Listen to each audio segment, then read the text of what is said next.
ನಮಸ್ತೆ ಗೆಳೆಯರೆ. ಮೊನ್ನೆ ನಡೆದ ಅಂತಾರಾಷ್ಟ್ರೀಯ ಯೋಗ ದಿನಾಚರಣೆಯಲ್ಲಿ ಚಾಲೆಂಜಿಂಗ್ ಸ್ಟಾರ್ ದರ್ಶನ್ ರವರು ಜೈಲಿನಲ್ಲಿಯೇ ಯೋಗ ದಿನಾಚರಣೆಯಲ್ಲಿ ಭಾಗವಹಿಸಿದ್ದು ಈ ಫೋಟೋಗಳು ಎಲ್ಲೆಡೆ ವೈರಲ್ ಆಗಿ ಸದ್ದು ಮಾಡುತ್ತಿವೆ.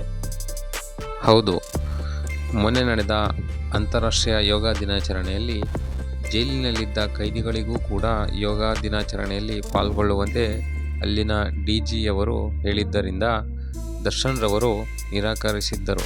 ಏಕೆಂದರೆ ಅವರಿಗೆ ಬೆನ್ನು ನೋವಿರುವುದರಿಂದ ಆಗುವುದಿಲ್ಲ ಎಂದು ಹೇಳಿದ್ದರು. ಅಲ್ಲಿನ ಡಿಜಿ ಅಲೋಕ್ ಕುಮಾರ್ ಅವರು ದರ್ಶನ್ ಸರ್ ಅವರಿಗೆ ಯೋಗಾಭ್ಯಾಸದಿಂದ ಬೆನ್ನು ನೋವು ಪರಿಹಾರವಾಗುತ್ತದೆ ಎಂದು ಹೇಳಿದರು.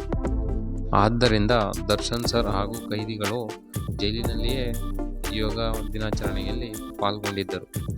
ಈ ಪಾಲ್ಗೊಂಡಿದ್ದ ಸಮಯದಲ್ಲಿ ತೆಗೆದಿದ್ದ ಫೋಟೋಗಳು ತುಂಬ ವೈರಲ್ ಆಗಿ ಅದು ದರ್ಶನ್ ಸರ್ ಅಭಿಮಾನಿಗಳಿಗೆ ತುಂಬ ಖುಷಿಯನ್ನು ಕೊಟ್ಟಿದೆ. ಯಾರಾದರೂ ದರ್ಶನ್ ಸರ್ ಅಭಿಮಾನಿಗಳು ಈ ವಿಡಿಯೋ ನೋಡಿದ್ದರೆ ಲೈಕ್ ಮಾಡಿ ಹಾಗೂ ಸಬ್ಸ್ಕ್ರೈಬ್ ಮಾಡಿ. Thank you.